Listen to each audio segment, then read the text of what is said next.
الحمد لله رب العالمين والصلاة والسلام على أشرف الأنبياء والمرسلين محمد وعلى آله وأصحابه أجمعين أما بعد. زمن دین اسلام عزتمند و محترمو، نننې درس دا یو ډیره مهمه موضوع ده. هغه موضوع د درس دا ده چې د رسول الله صلی الله علیه وسلم سنت طریقه فی تجهیز المیت، د مړي په سمبالښت کې او د جنازې په منځ کې. ډیر عام طور مونږ او تاسو په داسې موقعو باندې چې کله یو مړی وشي، د انسان یو رشته دار وفات شي، نو د ډیر غم د وجه نه، د تکلیف د وجه نه اکثر د رسول الله صلی الله علیه وسلم ډیر سنت مونږ د خپل لاندې پیمال کو، او خاص کر په جنازو کې هم دک شانته حل وي. زما عزتمندو، دا د یو مسلمان ضرور اخرنی حق دی باید چې په دې کې مونږ د رسول الله صلی الله علیه وسلم د سنت ډیره اتباع وکړو. د مړي سمبالښت زمونږ شریعت چې دی دا په هر لحاظ سره کامل دی. زمونږ په شریعت کې د دې مړي سره احسان دا هم شته دی، او دغه شانته د مړي د اهل او عیال او د هغه د رشتہ دارو سره احسان دا هم شته دی. د رسول الله صلی الله علیه وسلم سنت طریقه داوه چې کله به یو سړی قریب الموت شو، په مرض الوفات باندې به پریوته ناجوړه بشو او په هغه باندې به علامات د مرګ ښکاره شو، نبی صلی الله علیه وسلم به ورته د آخرت تذکیر کو، آخرت به ورته را یادو، د توبې وصیت به ورته کو، د لا اله الا الله تلقین به ورته کو. او نبی صلی الله علیه وسلم امتیانو ته هم دا فرمایي چې لقنوا موتاکم، خپل مړو ته تلقین د لا اله الا الله کوي، د هغې په مخ کې د لا اله الا الله ذکر ډیر کوي، دې دپاره چې د اخرنی کلام، اخرنی خبرې په دنیا کې دا لا اله الا الله شي. دا ډیره بهترینه کلمه ده. رسول الله صلی الله علیه وسلم فرمایلی دي من کان آخر کلامه لا اله الا الله دخل الجنه، جنت ته به داخلېږي. اخره خاتمه د انسان په توحید باندې وشوله. نو دا د دې مړي سره احسان دی.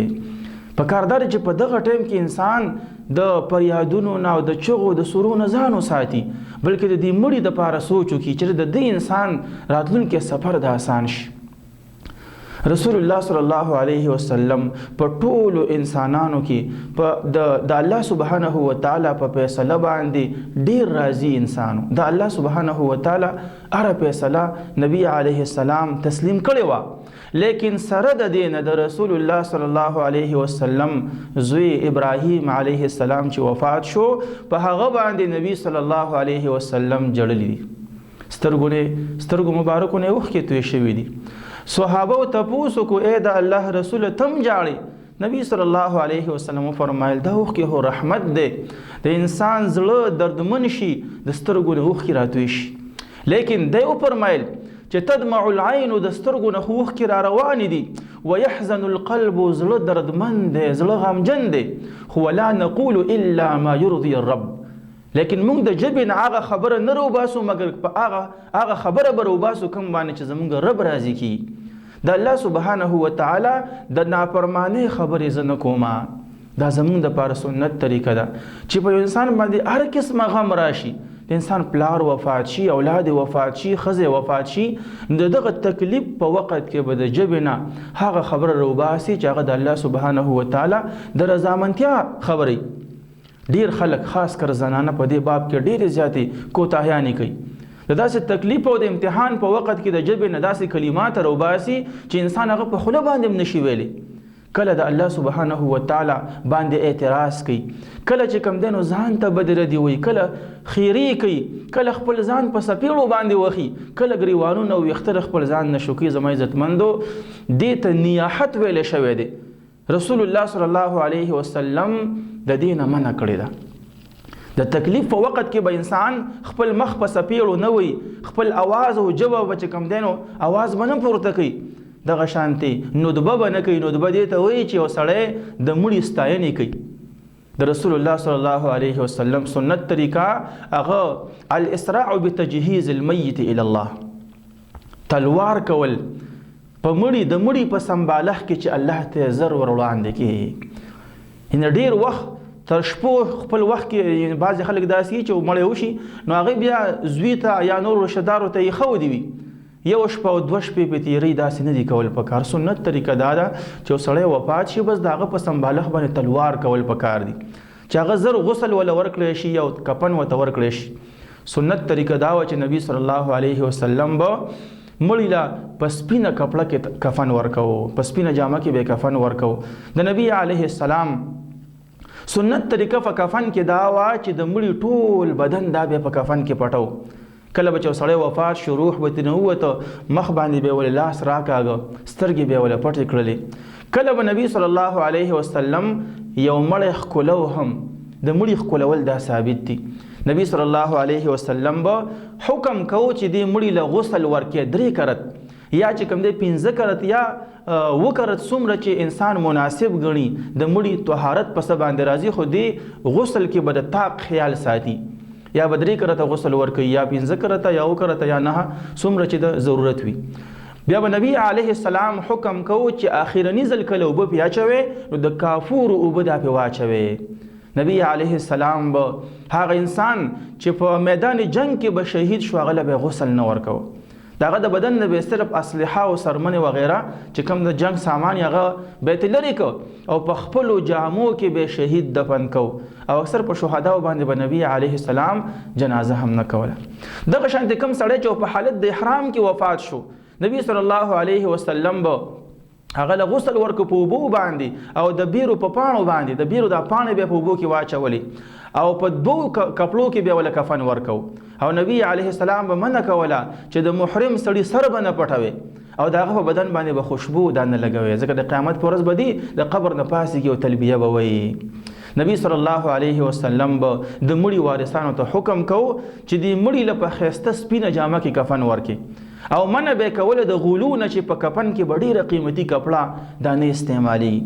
کله به داسې وه هغه زمانه کې خو کپړې دا کمې وي، نو که یو صحابي یا یو تن به وفات شوی او کفن کپړه به لږه وه، که سر به وله پټو خپې به ښکاره کېدي، لکه څنګه چې د صحابه رضی الله عنهم سره دا واقعات راپېښ شوي دي په غزوه احد کې.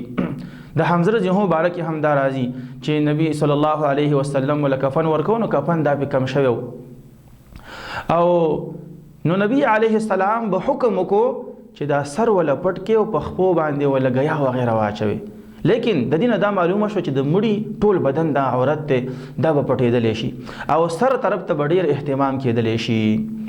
د رسول الله صلی الله علیه وسلم سنت طریقه دا وه کله به چې مړی غسل ورکړی شو کفن کې به ورته ورکړی شو د هغې نه بعد به بیا نبی صلی الله علیه وسلم جنازه کوله. نبی علیه السلام به اکثر جنازه د جماعت نه بهر کوله په مړو باندې او کله کله په مړي باندې جنازه په جماعت کې هم ثابته ده، لیکن دا د نبی صلی الله علیه وسلم داسې سنت مستمره نه دی چې په هر مړي باندې جماعت کې جنازه کړي. کله د عذر په بنا باندې باران وغیره د وجه نه نور جماعت کې جنازه کولی شي، لیکن عام وخت کې به جنازه نبی صلی الله علیه وسلم دا د جماعت نه بهر کوله. د رسول الله صلی الله علیه وسلم بل سنت طریقه دا وه چې یو چا باندې به جنازه کوله، د جنازې نه مخکې به فرمایي چې هل علیه دین، آیا په دې سړي باندې قرض شته دی؟ نو که صحابه به وایي چې او په ده باندې قرض دی نو بیا به وفرمیل چې د خپل ځان نه وروسته دومره څه پرېښي دي چې دا قرض پې ادا کړي. نو که صحابه به وایي چې او نبی علیه السلام په جنازه وکړله او که هغې به وایي چې نه دي پرېښي نو بیا به نبی صلی الله علیه وسلم پې جنازه نه کوله او دا به فرمیل چې صلو علی اخیکم، په دې خپل ورور مسلمان باندې جنازه وکړي. بیا چې کله وروسته الله سبحانه وتعالی پر اخر راوستله بیت المال کې مال جمع شو، نبی علیه السلام به بیا په قرضداري باندې هم جنازه کوله او دا به فرمایل چې د قرض دا په ما باندې دا به زه ادا کوم او مال د وارثانو دی. نبی صلی الله علیه وسلم به چې جنازه کوله نو په جنازه کې به عام 4 تکبیرات ویل، کله کله به 15 تکبیرات هم ویلي. لومبنی تکبیر کې نبی صلی الله علیه وسلم به سورۃ فاتحه دا ویله، د هغې نه بعد به درود شریف وویلې، د هغې نه پس به بیا په 3م تکبیر کې یا 4م تکبیر کې به نبی صلی الله علیه وسلم دعاګانې ویلې.